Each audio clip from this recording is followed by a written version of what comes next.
Hello, good morning, good afternoon, and good evening, depending on where you are in the world.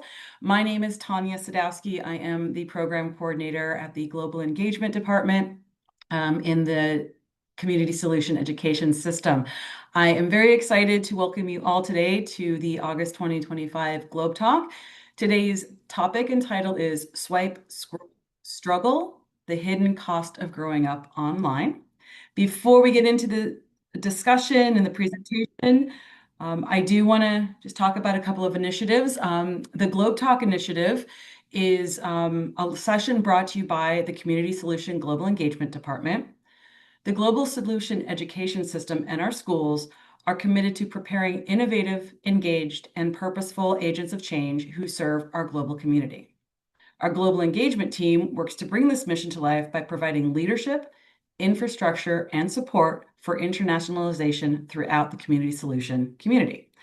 We are passionate about creating learning opportunities that have a positive impact on our global community. Our Globe Talk series is part of our global engagement mission and provides virtual year-round discussions to introduce our community to thought leaders in higher education, experts on key functional areas, best practices, and the diversity of ideas necessary to expand our own internal strategic thinking. Another initiative in the Global Engagement Department is Global Distinction. This is a system-wide honor open to students from all Community Solution Education System institutions that recognizes meaningful participation in globally and interculturally focused experience and is designed to complement any academic program regardless of major or degree. Students earn this honor by completing a series of approved activities, attending a global or intercultural event, either in person or virtual, such as Globe Talks, participate in a study abroad or virtual field experience, complete a globally themed coursework, and engage in international service, research, or leadership projects. Benefits of earning this distinction: students are awarded or they are given an honor cord to wear at their commencement. Global distinction is noted on their official transcript. It demonstrates global awareness to employers and graduate programs, and they join a network of globally minded peers. We hope all students actively enrolled in the Community Solution apply for this honor, and we will put the link to the applications in the chat, as well as in the follow-up email to this Globe Talk for all of those who registered. Before we begin today's Globe Talk, we do want to go over a few housekeeping tips for best accessing this session. We do ask that you please mute yourself during today's session, but feel free to use the chat box and reactions throughout. We also recommend keeping your video off in the interest of conserving bandwidth. As the speaker is presenting, we will be monitoring the chat box. We do have a lot of time for Q&A at the end of the session, but feel free to pose your questions or comments throughout, and we will read them at the end. We also request your patience. Technology can be a challenge, as I'm sure we all know, and we will do our best. Should there be any issues, all Globe Talks are recorded and available after the session, and you will all be receiving a link to that recording by the end of this week. Now, without further ado, I'd like to welcome our featured speaker. Dr. Serahni Symington is a registered counselor, senior lecturer, and practicum coordinator at Cornerstone Institute in Cape Town, South Africa. She holds a master's degree in play therapy, as well as an advanced master's degree in child and adolescent psychology and family therapy, along with a PhD in psychology. She has a special interest in child, adolescent, and family well-being. With over a decade of experience in education and mental health, Serahni combines practice, academic teaching, and community engagement. She runs a part-time private practice in Durbanville, South Africa, and creates creative, research-based resources for families, schools, and professionals. And now, without further ado, I will hand it over to our guest speaker, Dr. Symington.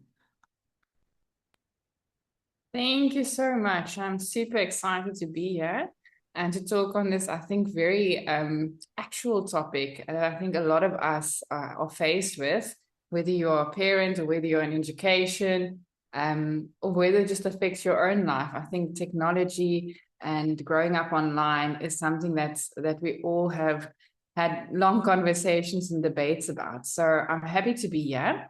I just want to share some slides. Let me just do that quickly, and then we can get started. I hope everybody can view this. There we go. All right.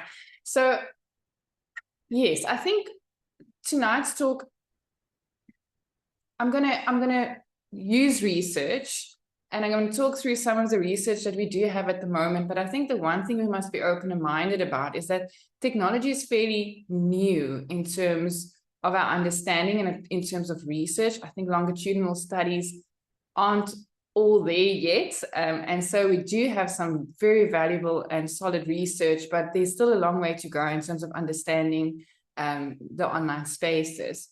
What I want to start with is this quote, which I thought was quite interesting to consider, especially since it was written in 1964. We shape our tools, and then thereafter our tools shape us. We shape our tools, and thereafter our tools shape us. And I think that is something that will echo throughout this presentation, how we create tools for ourselves, but how the tools then in effect also create how we navigate our world and our space. It's just considering, even though my 8-year-old would come up to me and say, mommy, how does this work? And I would say, I'm not sure, my love. And he would say, well, Google it. You know, it's that inner shaping of how his narrative is something completely different to when I was 8 years old, you know.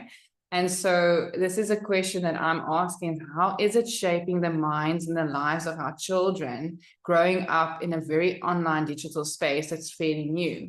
When I did my master's degree around 2008 to 2010, I was a teacher in a high school. So we have high school from grade 8 until grade 12 in South Africa. And I was a high school teacher teaching at that stage as a very young 22-year-old. And, you know, students came up to me and they were talking about the BlackBerry instant messaging systems and how they're messaging each other. And I had no clue what they were talking about. And one of my grade 9s came up to me and said, ma'am, you know, I have this huge problem. My boyfriend left me an offline message on BlackBerry. And I thought, like, what is this child talking about? I have no clue what they are talking about. And it was this generational gap in a generation that was fairly close. I mean, I was in my 20s and they were in their teens. And so then I started doing research on, you know, technology and the way adolescents are using it. And then it just got younger and younger at that stage. So I did a whole master's degree on Mixit and BlackBerry, and then everything changed and then entered Facebook, you know. And as soon as you got a hang of Facebook, then it was Instagram and TikTok, etc. So I think also what we need to consider is how fast technology is growing, and that, you know, our younger generation are born into it. And I know my kids often say they're tired of hearing, you know, when we were young, we didn't have phones. And when we were young, there was no internet, you know, when that is their reality and the way that they are growing up. And so the question we have is, should we be concerned? And what should we be doing? And I think as parents, the parents often ask me in practice, they would ask, oh, sorry, I was hearing something in the back. So as parents would ask me, how do I parent something that I wasn't parented on? How do I set boundaries and navigate this online spaces when we weren't parented on? What effect would it have on my 3-year-old, 10-year-old, 15-year-old? And some of those answers we don't have yet. So if I look at the global snapshot, so I tried to consider the global, and then I'll bring it back to my South African context. But we are seeing a massive amount of time spent online. And so this is the first thing that kind of I'm sitting with as someone who works in the educational systems as well and do a lot of research with children and adolescents. And we find that even with our early schoolers, the 6, 7, 8-year-olds, you know, being online, how is that removing them from other daily activities that they should be doing at this age, that should be stimulating them? So if we look at the global statistics, we see, you know, 5.5 hours a day on screen for an 8-year-old. That's where my son is at, you know, so that the question is, should I be concerned? And then that moves up into adolescence, where we sit with 8.5 hours a day. And I mean, these are averages. We have students and kids who are on screen times a lot more. These are averages. 1 in 8 at a risk of problematic gaming. Gaming, we know, is a massive industry. If you look at something like Fortnite, I don't know how it translates to those of you in where you find yourself, but in our country, I mean, Fortnite is a culture. It's a phenomenon. It's not just a game. You know, if I think about something like Roblox. And so what is further interesting in terms of the global statistics is that 40% of parents do not limit screen time. So if we think 60% are limiting, and this is still the statistics, the question is, how much is too much? And we'll get into that. So if I look at the South African snapshot, so our averages are, according to Stellenbosch University's latest study, 3 hours, 17 minutes a day on smartphones. We know in South Africa, I almost want to say our drug of choice is smartphones more than tablets and computers. It's more accessible, it's cheaper, it's easier to get hold of. If we look at what girls and boys are doing, and this not only translates in terms of research, but what I find working with kids on a daily basis, is that girls often use their phones more for social media, and the boys are more into gaming. In South Africa, we see that 60% of parents never limit their screen time, the kids or the children's screen time. And what was a massive statistic for me is 93% of children who have phones take them to school. And so what I've seen around my community is that schools are now starting to put boundaries and structures in place for children not to bring cell phones to school. So this is a concern we have in our country in terms of having the phones at school. So my question is, you know, what gets lost? Where should we start being concerned? And I think from a very practical standpoint, so little examples, when kids are developing, we know from a psychological theory that we want to see attachment happen between 0 and 3. We want to see gross motor and fine motor development, body development. We want to see kids climbing and jumping and, you know, being on jungle gyms and enjoying and exploring their body, because how do children learn? They learn through sensory awareness. They learn through, you know, exploring the world around them.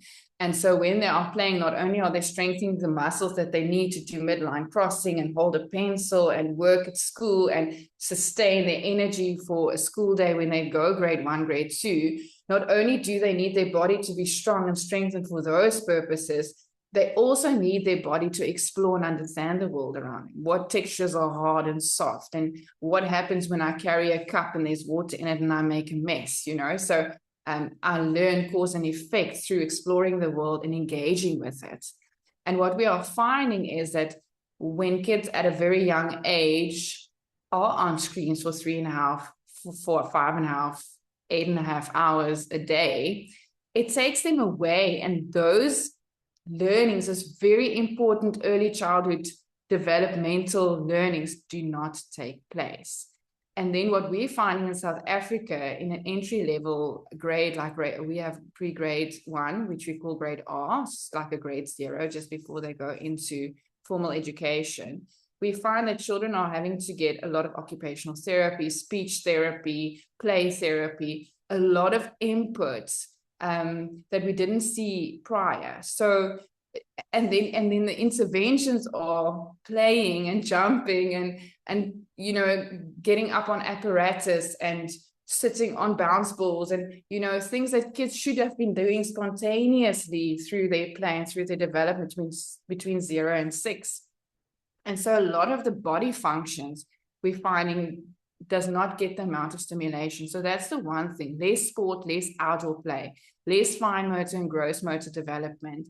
And I think that's a massive concern, because before the brain is ready to learn, the body is the predecessor. So if the body is ready, the brain can follow suit. And so often that's capacity to learn, understand, and go into formal education it's more of a struggle, because they didn't have the foundational body work that they needed. So that's one thing that we're seeing a lot of. And that spills over into other domains like language and communication, emotional expression, understanding how we communicate what we're feeling and thinking, asking questions. Who hasn't had a toddler ask you how, why, how? You know, that's their job. It's the job of a 3-4-year-old to have verbal diarrhea and talk a lot and ask all these questions. But when they're in front of screens, they don't do that. And so speech development is also something that we're seeing in terms of delay. And like I said, in our grade R, grade 1 levels, we're seeing a lot of occupational inputs and a lot of speech therapy inputs, a lot more than in previous years. And so the question is, can we blame the screen? Is this all screen? And the answer probably is some of it is screen, and there are other contributing factors, I'm sure. But this is what we're seeing in terms of developmental psychology and developmental theory in terms of holistic development. And so we also find that in that experiential learning space, like I said with my boy, ask Google, get it on ChatGPT. You know, what is the answer instantly?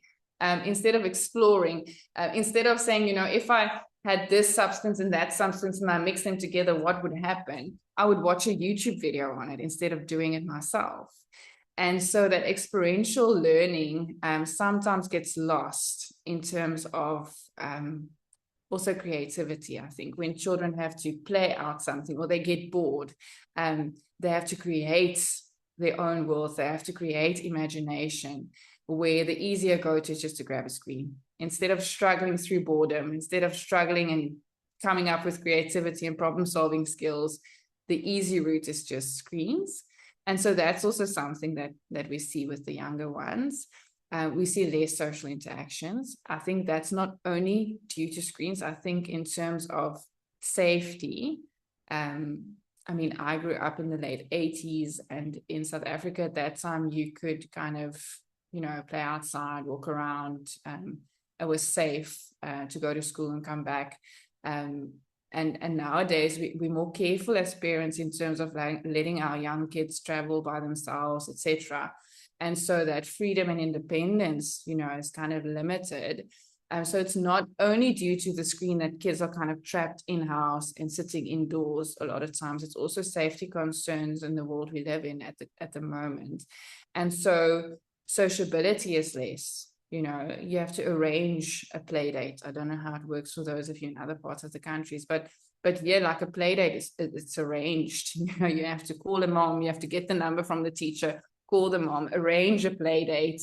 Then the two are interacting instead of having spontaneous social engagement in terms of neighbors and people living around us. And so that's also something that we're seeing. And so the go-to is that kids are put in front of a screen because parents need to work. And often when parents work long hours, the screen becomes a babysitter, you know, a means of keeping the child busy. And so what we see, and again, in the same way we can't blame screens for everything, we can't always also blame COVID for everything. But in 2020, when we had COVID lockdown in South Africa, a lot of parents had to continue working online and the kids didn't have school. And so there was a time period where kids were having to keep themselves busy at home while parents were working.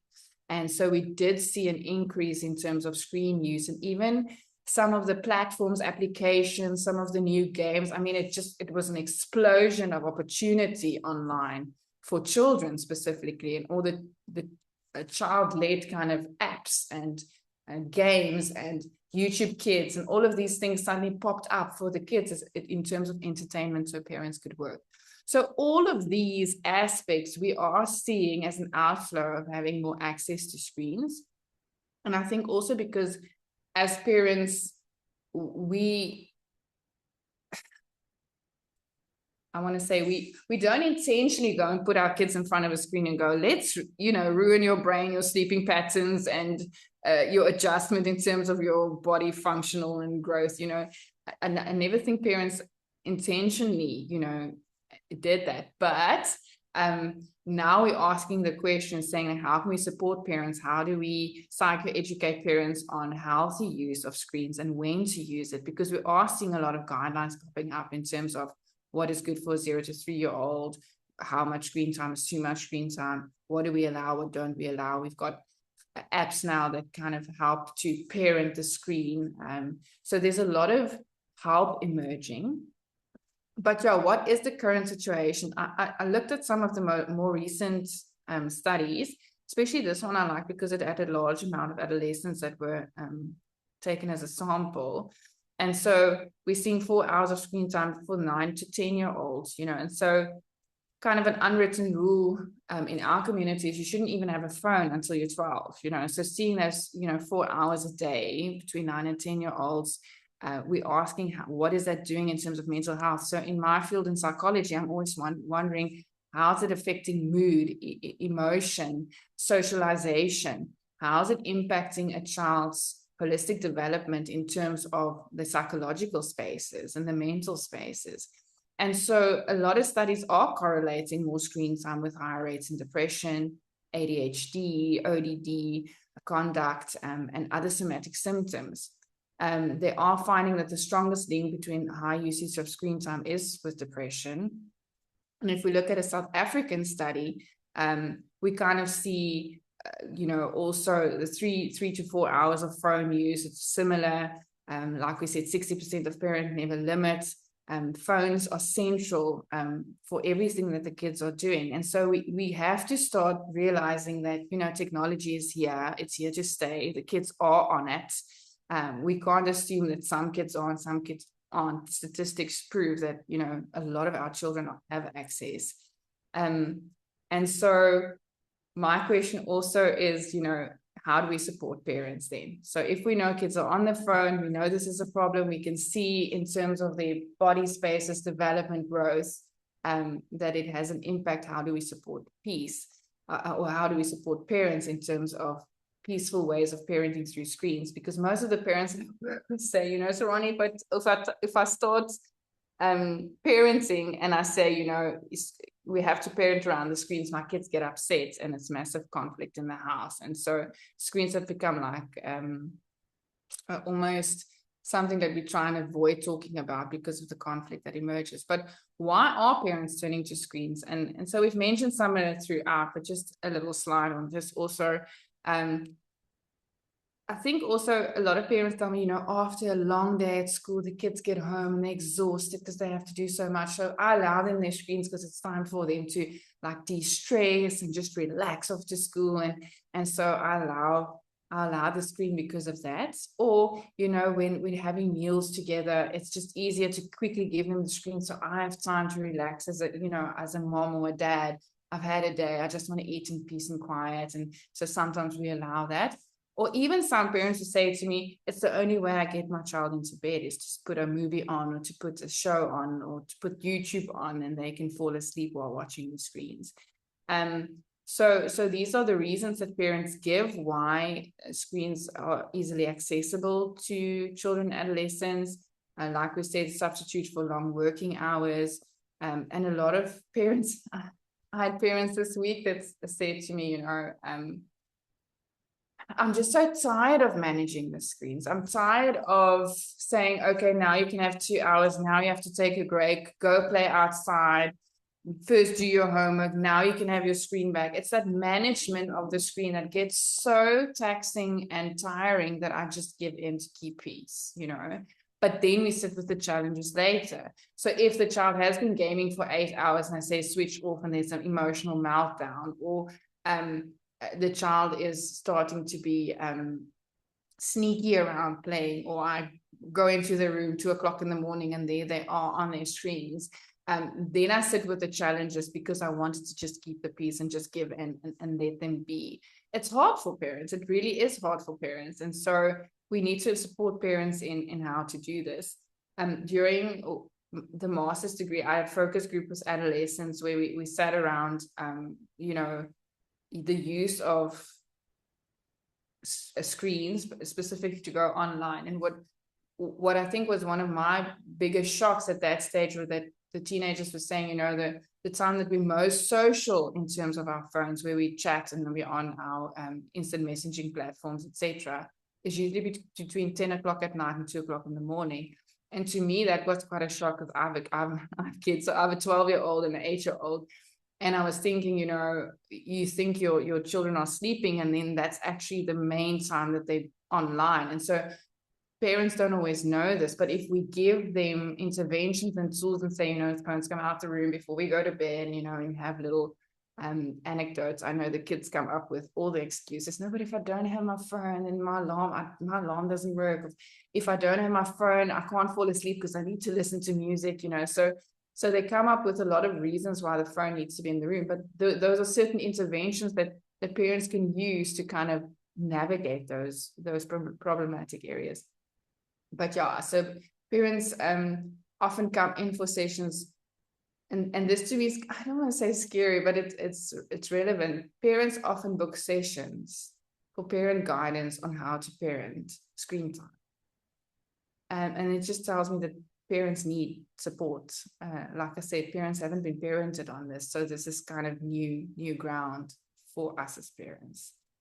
Yeah, so from an ecological lens, remember we started and we said, it's not just about whether screens have become a tool, it's also kind of like the screens have become the way that we live in the world. So if we look at, and I love the Bronfenbrenner ecological model, I think in our South African society, community is very important, and we live close to each other, and we are social, and you have a relationship with your children's teachers in school, and the community leaders, and sports coaches, and so it's it is quite closely linked. And so what we're seeing in terms of this is that the reliance of screen time in these different fields is also important to note.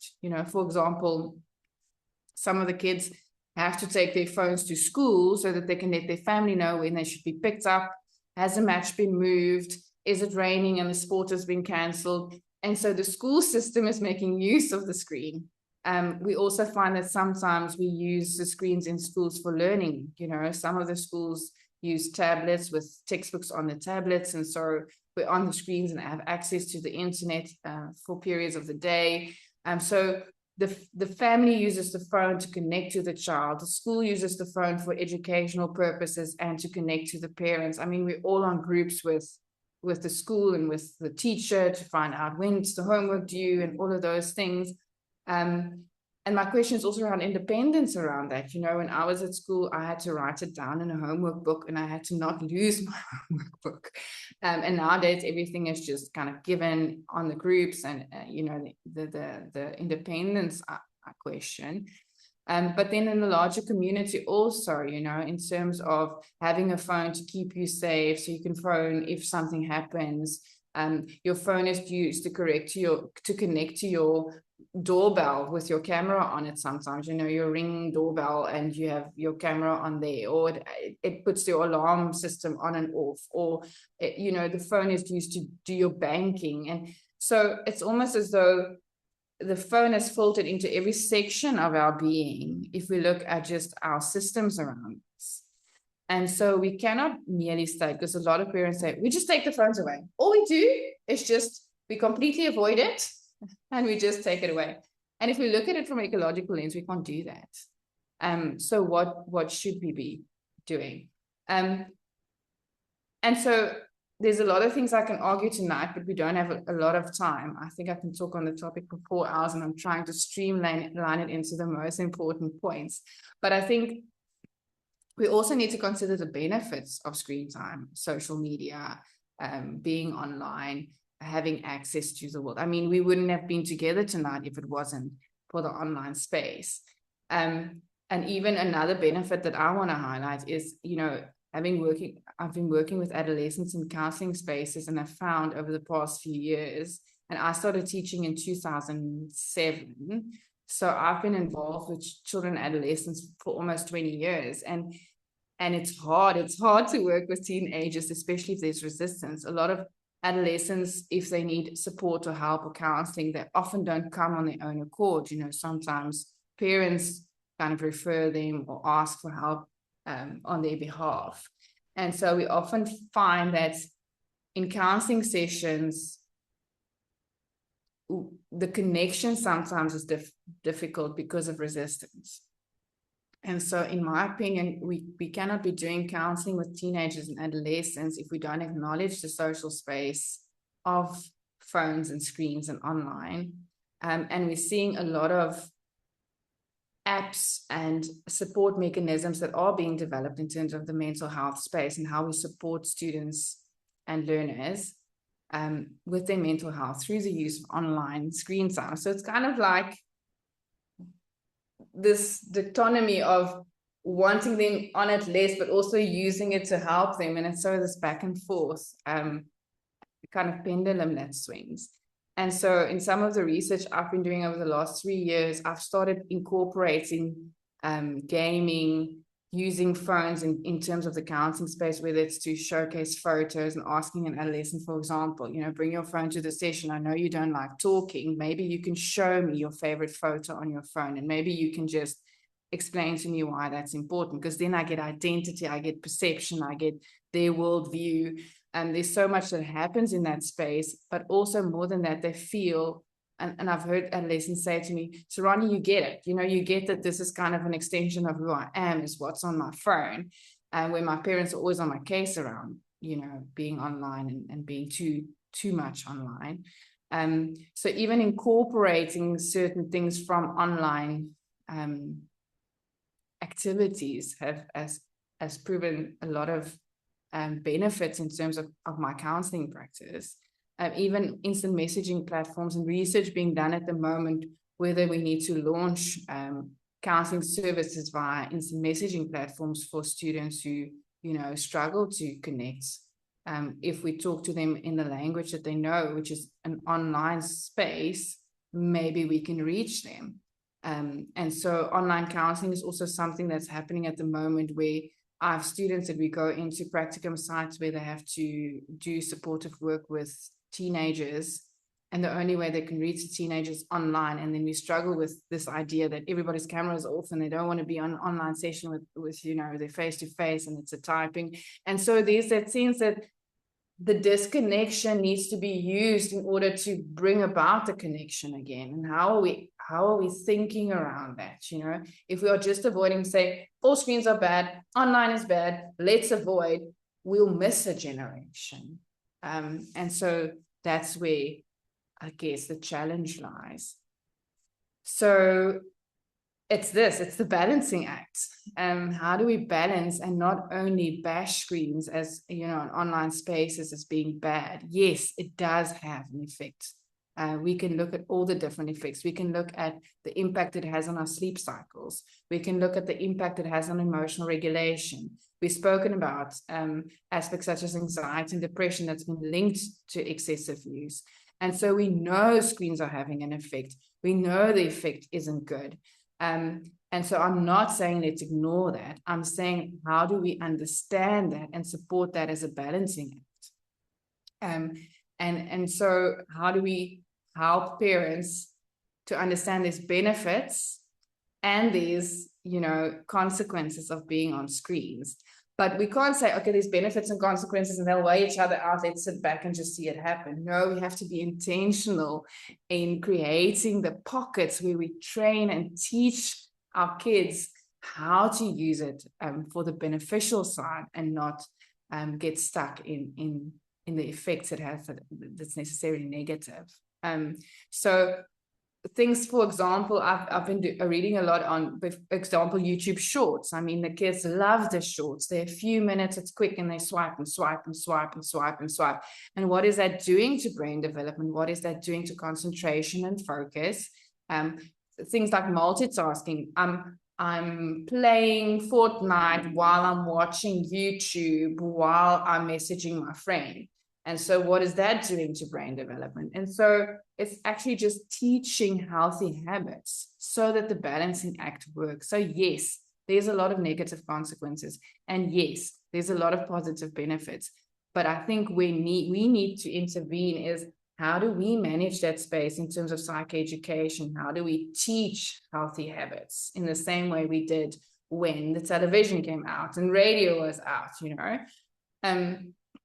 So I think the intervention lies in helping and assisting parents in terms of things such as focusing on good content, on focusing on the amount of time spent. So what I usually do with the adolescents, I explain it I have to be practical, right? Because I can't come with academic language when I work with the teens. But I say to them, it's like eating chocolate, you know. When we decide to have a chocolate diet, and from Monday to Friday, we're just having chocolate, morning, noon, and night, chocolate, chocolate, chocolate. By Friday, we will feel horrible. It will impact our mental health. It will impact our sleeping patterns. It will impact our emotions. It will impact our body sensations. We will feel constipated and bloated and we will just feel horrible by Friday, you know. But the question is chocolate the problem, you know? And so the answer usually is no, chocolate isn't the problem. It's the amount of chocolate and the type of chocolate maybe that has an impact on our systems. And so that's kind of the association we make to screen time and online use. What are you busy with in terms of content? Is it age appropriate? Are you being exposed to aspects that can influence the way you perceive the world, understand the world?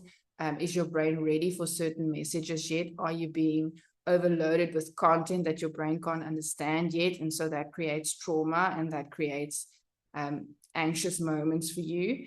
And so it's about content, it's about time spent, it's about having social moments still embedded within what we do online and not being socially isolated. And so there's all these aspects that we can teach parents on looking at, you know, and I always say sometimes we can just keep it simple and say, you know, can we have a family plan? Can parents engage with their children with their online hobbies and what they're doing online? Do we know what kids are doing online? And to get the balance right. And so I often talk about the heart, brain, body balance. You know, have you done something for your heart? Are you doing something for your brain? You know, has your body had any sort of exercise or input today? If we can get the holistic system to function, yes, then we can have a little screens on top. You know, it's like having a protein and veggies for dinner and then having a one block of chocolate, you know, then the chocolate doesn't become the issue. So I think it's all about teaching and training the balancing act, because we can have a talk on what are the hidden costs of screen time, and it can be very depressing to look at all of the negativities that can stem from this based on current research. But the question is, if we know all of this, what are we doing about it? If we know that content needs to be educational and age appropriate, how are we enforcing that? If we know that the time spent is too much and it's keeping them away from body functions, what are we doing about it? And even with that said, if we look at some of the new psychologies and interventions in psychology, what are we doing? We're doing a lot of trauma release therapy, that we're working with bodies, we're doing somatic work, we're doing polyvagal therapy, we're using bodies to navigate our mental health, our emotional systems, aren't we? Isn't that what we're looking at? If we look at someone like Bessel van der Kolk, the body keeps the score. Our bodies have become our access points to our mental health. But what are we doing online? Our bodies are stagnant and passive and we're not using them. And so then we ask, why is it impacting mental health? I think that's one of the biggest reasons, because of bodies and body work. And so that's what I try and teach the adolescents that I do work with. So in answering the question, because I know my time is done, in answering the question, what is the hidden cost of growing up online? It's not simply the number of hours spent on screens, but the quiet erosion of sleep, play, family connection, and mental well-being, subtle losses that shape important aspects like identity, resilience, and relationships in ways we are only beginning to understand. And so for every cost, of course, there's something obviously obtained. So when we buy, it costs something, but we also get something in return. So we need to consider both sides.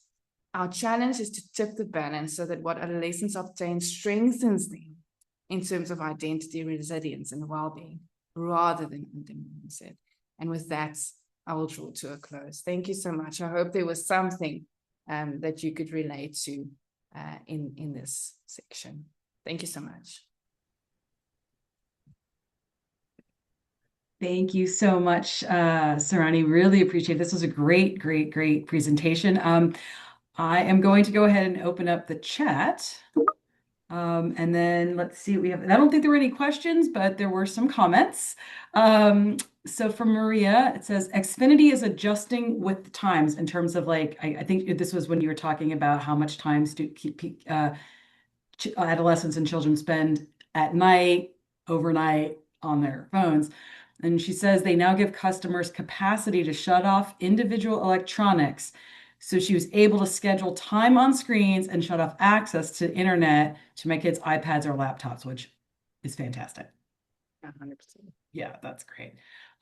She also said that she's shown some of her clients' parents how to download the app and turn their child's iPad and internet on and off, and they love it. I think that is an absolutely fantastic development, and yay for Xfinity for doing that.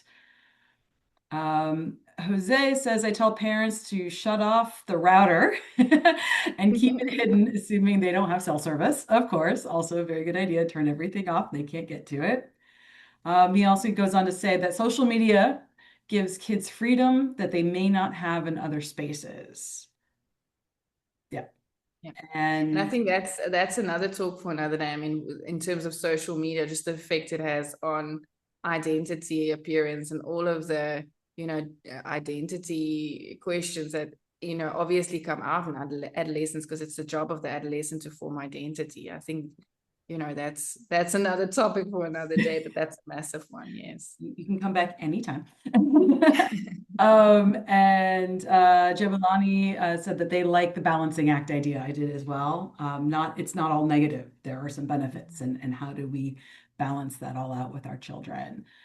Zoe commented that doom scrolling and phone addiction is also an increasing problem, so balance really does matter.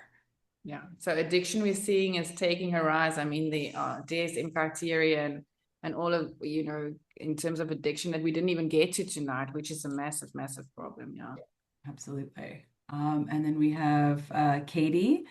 Thank you. That was really interesting. It seems like there's both importance and difficulty in not only helping parents understand, but also helping kids and adolescents understand the effects on them to help with decision making on social media. And thank you very much for your presentation. Oh, we do have a question from Geraldine. How do you negotiate some of this with your adolescents to make them part of the balancing act? I think it actually responds to the previous comment. I think it's educating, adolescents on just, what they're getting themselves into. And often I have very direct conversations. I even draw up a picture of the brain, show them the centers of the brain and, the impact of sleep and how sleep and sleep hygiene impacts their mental health. And so we have real conversations because I think they are at the age that they want to know, scientifically and biologically, give me proof, give me evidence. And so we sit with the research. And I think that's where you get the buy-in when you acknowledge their own understanding and that they are, smart enough to know that this is not good for you if we show them, the research and don't undermine them, tell them what to do, but show them what it's doing and then help them to decide what they want for themselves. Excellent. I totally agree. Jilly says, I wonder if we can learn from the techniques and approaches we've developed over the years to treat and manage disordered eating to this space. Similar to food, we cannot live without technology at this point. We need to figure out how to balance the use and how to use it in a productive and healthy way. Absolutely. Very strong Yeah. point. Yes. Chantel says, social media has become the third place for kids and parents. It creates increased access, but with increased access is a double-edged sword. There have been a few cases of suicidal conversations with ChatGPT with adolescents. I think a big part, too, is teaching the difference between the internet and reality, especially with the quick changes and advancements of AI. Very true. The changes are so quick. I wonder what laws will arise in the future to help protect the future generations. Thank you for this. I really enjoyed the presentation. And I think that's the struggle we have, because as soon as we start research, I mean, research takes time. And as soon as you finish one aspect, three more have popped up, and so I think we all need to kind of community together and huddle together and start, collaborating, I guess. Absolutely. And then finally, Gija, I got my teens to research 5 pros and cons about tech use, and together we made a family policy. I love that. That is fantastic. Excellent. Okay, I'm going to go back to, oops, wrong view. Oh, let's see. There we go. So I think that is all we have in terms of comments, any questions, things like that. I do very much want to thank you again, Serahni, for being here today. As I mentioned to everyone earlier, you will all be receiving a recording of this presentation, and please feel free to share with anybody you think that might be interested in this. So thank you all so much. Have a wonderful rest of your Thursday and a great upcoming weekend. Thank you so, so much, everybody. Have a great day. Thank you. Have a good day.